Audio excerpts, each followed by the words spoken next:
PCOD వల్ల నా లైఫే చేంజ్ అయిపోయింది అంటే నమ్ముతారా? అవునండి. నా లైఫ్ స్టైల్‌లో చేసుకున్న చేంజెస్ వల్ల నేను పీసీఓడినైతే రివర్స్ చేసుకోగలిగాను.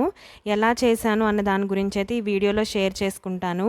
అలానే నేను నెగ్లెక్ట్ చేసినప్పుడు నాకు మళ్ళీ పీసీఓడి అనేది ఎలా ఎఫెక్ట్ అయ్యేది కూడా ఈ వీడియోలో చెప్తాను.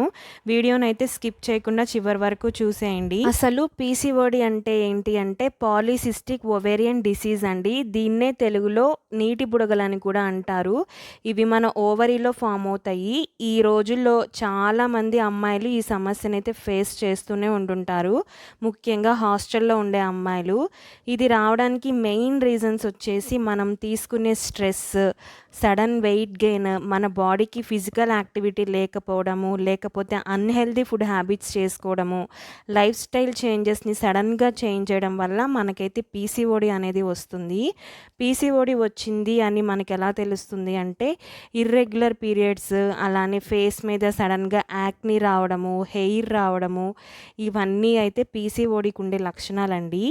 చాలామందిలో పీసీఓడి ఉన్న వాళ్ళకి ఉండే ఒకే ఒక్క ప్రశ్న ఏంటంటే మనం దీన్ని రివర్స్ చేసుకోవచ్చా? అంటే దీనికి ఆన్సర్ అయితే యెస్ అండి. చాలా వరకు లైఫ్ స్టైల్ చేంజెస్‌ని కంట్రోల్ చేసుకొని దీన్ని రివర్స్ చేసుకోవచ్చు. మనం కంట్రోల్ కూడా చేసుకోవచ్చు.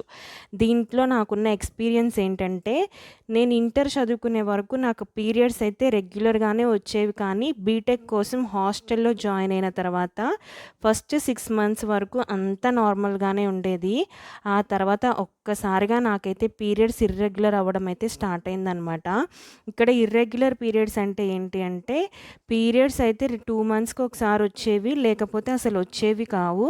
వచ్చినా సరే నాకైతే ప్రాపర్ బ్లీడ్ అనేది అస్సలు అయ్యేది కాదనమాట. ఇంకప్పుడు నేను రీసెర్చ్ చేస్తే ఎందుకు ఇలా అవుతుంది అని, అప్పుడు నాకు ఇలా ఇష్యూ ఉన్నా సరే, పీసీఓడి ఇష్యూ ఉన్నా సరే పీరియడ్స్ అనేవి ఇలా అవుతాయి. డైలీ వాక్ చేసుకోండి, ఫుడ్ ప్రాపర్‌గా తీసుకోండి, బాడీకి ఫిజికల్ యాక్టివిటీ ఉండేలా చూసుకోండి అని చెప్పి ఆ రీసెర్చ్‌లో అయితే నేను తెలుసుకున్నాను. అప్పుడు నేను ఇంకా నెగ్లెక్ట్ చేయకుండా మా కాలేజ్‌లో అయితే ఒక గ్రౌండ్ అయితే ఉండేదండి. దాని గ్రౌండ్‌కెళ్ళి ఒక 40 మినిట్స్ వాక్ అయితే చేసుకునేదాన్ని. అలానే మాకు జిమ్ ఫెసిలిటీ కూడా ఉండేదనమాట కాలేజ్‌లో. అలా అని నేను రోజు జిమ్ అయితే ఏం చేసుకునేదాన్ని కాదు. ఖచ్చితంగా ఒక 40 మినిట్స్ వాక్ అయితే చేసుకునేదాన్ని. మార్నింగ్ క్లాసెస్ ఉంటాయి కాబట్టి ఈవినింగే వెళ్ళి వాక్ చేసుకునేదాన్ననమాట మిస్ అవ్వకుండా. అలా 1 మంత్ డైలీ వాక్ చేసేదాన్ని, ఫుడ్ కంట్రోల్ పెట్టుకునేదాన్ని, ఏదో ఒక ఫిజికల్ యాక్టివిటీ ఉండేలాగైతే చూసుకునేదాన్ని. అప్పుడు ఇదే నేను 1 మంత్ కంటిన్యూ చేస్తే ఎటువంటి టాబ్లెట్స్ యూజ్ చేయకుండా నాకైతే టయానికి పీరియడ్స్ వచ్చి మంచి హెల్తీ బ్లీడ్ అయితే అయిందండి. నేను ఇది ఒక 4 ఇయర్స్ పాటు అక్కడే ఉండి కంటిన్యూ అయితే చేసుకున్నాను. నాకు అప్పుడు పీసీఓడి ఇష్యూ అనేది అయితే రివర్స్ అయితే అయిపోయింది. నేను ఏ డాక్టర్‌ని కలవలేదు. అప్పుడు ఏ టాబ్లెట్స్ యూజ్ చేయలేదు. ప్రాపర్ ఫుడ్ తీసుకొని డైలీ వాక్ చేసి ఏదో ఒక ఫిజికల్ యాక్టివిటీ ఉండేలా చూసుకుంటే నా పీరియడ్స్ అయితే నాకైతే రెగ్యులర్‌గానే అయిపోయాయండి. ప్రతి ఒక్కరికి ఇదే ఉంటుంది అనైతే నేను చెప్పను. వన్స్ మీకు ఇట్లా పీరియడ్స్ ఇర్రెగ్యులర్ అవుతున్నాయి అంటే వన్స్ అయితే డాక్టర్ దగ్గరికెళ్ళి చెక్ చేయించుకుంటే మంచిది. నాకు మళ్ళీ నేను అశ్రద్ధ చేసినప్పుడు నాకు పీసీఓడి అనేది ఎలా రివర్స్ అయింది, నేను మళ్ళీ దాన్ని ఎలా కంట్రోల్ చేసుకునే దాని గురించి అయితే ఇప్పుడు చెప్తాను. బీటెక్ అయిపోయిన తర్వాత నేనైతే ఒక ఇన్‌స్టిట్యూట్‌లో అయితే జాయిన్ అయ్యాను. ఆ ఇన్‌స్టిట్యూట్‌లో జాయిన్ అయినప్పుడు నాకు మళ్ళీ పీరియడ్స్ అనేవి ఇర్రెగ్యులర్‌గా రావడం అయితే స్టార్ట్ అయ్యాయన్నమాట. అవి నాకెందుకు ఇర్రెగ్యులర్ అయ్యాయి అంటే నేను ప్రాపర్ ఫుడ్ తీసుకునేదాన్ని కాదు హాస్టల్‌లో ఉండి. అలానే వాక్ కూడా చేసేదాన్ని కాదు. ఫిజికల్ యాక్టివిటీ కూడా ఏం చేసేదాన్ని కాదనమాట. పర్టిక్యులర్‌గా ఆ వాక్ అనేది నేను అసలు టైం అనేది కేటాయించేదాన్నే కాదు. హాస్టల్ నుంచి ఇన్‌స్టిట్యూట్‌కి, ఇన్‌స్టిట్యూట్ నుంచి హాస్టల్‌కి జస్ట్ ఒక 15 మినిట్స్ వాక్ అయితే ఉండేది. ఇంకా నేను వాక్ కింద కన్సిడర్ చేసుకొని నెగ్లెక్ట్ అయితే చేసేసాను. నాకు మళ్ళీ అప్పుడు పీరియడ్స్ ఇర్రెగ్యులర్ అయిపోయి నాకైతే పీరియడ్స్ అనేది రాలేదు 2 మంత్స్ వరకు. మళ్ళీ ఎందుకు ఇప్పుడు నేను నెగ్లెక్ట్ చేయడం అని చెప్పి నా హాస్టల్‌కి ఎదురుంగానే ఒక గైనిక్ హాస్పిటల్ అనేది ఉంటే అక్కడికెళ్ళి నేను చెక్ చేయించుకుంటే ఆవిడంతా చెక్ చేసి పీసీఓడి ఇష్యూ ఉంది నీకు అని చెప్పి అప్పుడు పీరియడ్ రావడానికైతే నాకు టాబ్లెట్స్ అయితే ఇచ్చారు. అవి ఇచ్చిన తర్వాత ఇట్లా వెయిట్ లాస్ అవ్వాలి, వెయిట్ మెయింటైన్ చేసుకోవాలి, ఇక వాక్ చేసుకుంటే పీరియడ్స్ అనేవి రెగ్యులర్గా ఉంటాయి అని చెప్పి ఆవిడైతే నాకు చెప్పారు. ఇంకా దాని తర్వాత నేను ఇంటికైతే వెళ్ళిపోయాను ఐ సర్జరీ ఉండి. ఇంకా ఇంటి దగ్గర ఉన్నప్పుడు నేను ప్రాపర్ ఫుడ్ తీసుకొని వాక్ అలానే జిమ్ కూడా చేసుకునేదాన్ని.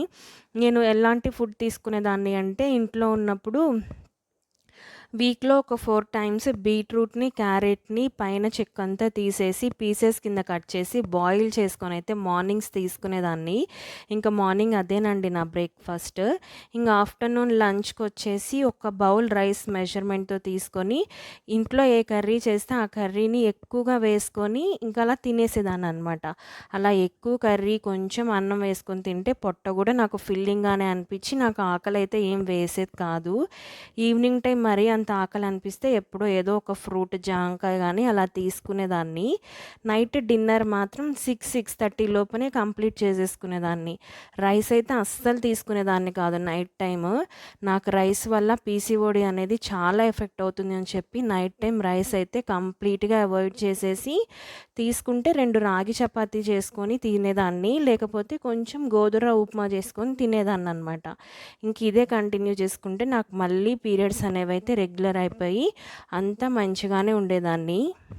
అంటే ఇక్కడ ఏమవుతుంది, నేను ప్రాపర్ ఫుడ్ తీసుకొని ప్రాపర్ వాకింగ్ డైలీ చేసి ఉంటే నాకు పీరియడ్స్ అనేవి ఎటువంటి ఇష్యూ లేకుండా, పీసీఓడి ఇష్యూ లేకుండా హెల్దీ పీరియడ్స్తో, హెల్దీ బ్లీడ్తో అయితే ఉండేదాన్నండి.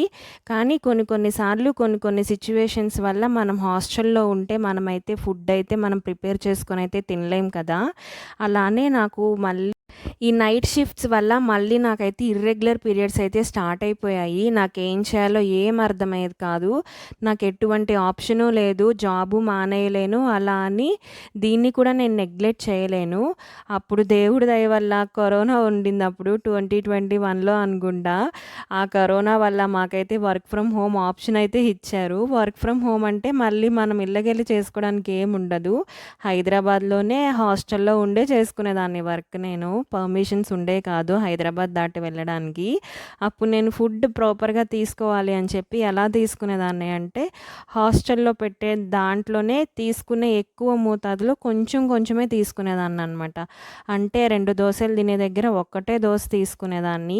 ఆఫ్టర్నూన్ లంచ్కి ఏం చేసేదాన్ని అంటే కొంచెమే రైస్ పెట్టుకొని పప్పు కానీ ఏదన్నా కర్రీ, చేసిన కర్రీ రెండు మిక్స్ చేసుకొని అయితే తినేసేదాన్ని. కడుపు అయితే నిండిపోయేది. తర్వాత నైట్ డిన్నర్కి హాస్టల్లో అయితే డైలీ చపాతీ అయితే ఉంటుంది. ఇంకా ఆ చపాతీ తినేసి పడుకునేదాన్ని అనమాట. ఇది మండే నుంచి సాటర్డే వరకు నేను చేసుకునే డైలీ రొటీన్ అండి అప్పుడు. తర్వాత సండే మాత్రం మార్నింగ్స్ నా ఫేవరెట్ టిఫిన్ ఉప్మా పెసరట్టు. దాన్నైతే బయట నుంచి తెచ్చుకొని ప్రతి సండే అయితే హ్యాపీగా తినేసేదాన్ని. ఆయిల్ లేకుండా వేయించుకొని అయితే తినేదాన్ని అనమాట. ఇంకా ఆఫ్టర్నూన్కి హాస్టల్లో పెట్టిందే తినేదాన్ని. ఇక్కడ నేను చెప్పేదేంటంటే, మనం ఎంత బిజీ లైఫ్‌లో ఉన్నా సరే, మన హెల్త్‌ని మనమే కాకపోతే ఇంకెవరు చూసుకుంటారండి. మనం నేను ఈ వీడియో ద్వారా చెప్పాలనుకున్నది ఒక్కటే అండి. పీసీఓడి ఉంది అంటే అస్సలు నెగ్లెక్ట్ చేయకండి. పీరియడ్స్ ఇర్రెగ్యులర్‌గా ఉన్నాయి అంటే ఫస్ట్ అయితే హాస్పిటల్‌కి వెళ్ళి చెక్ చేయించుకొని దానికి తగ్గట్టు జాగ్రత్తలు అయితే తీసుకోవడం అయితే స్టార్ట్ చేయండి.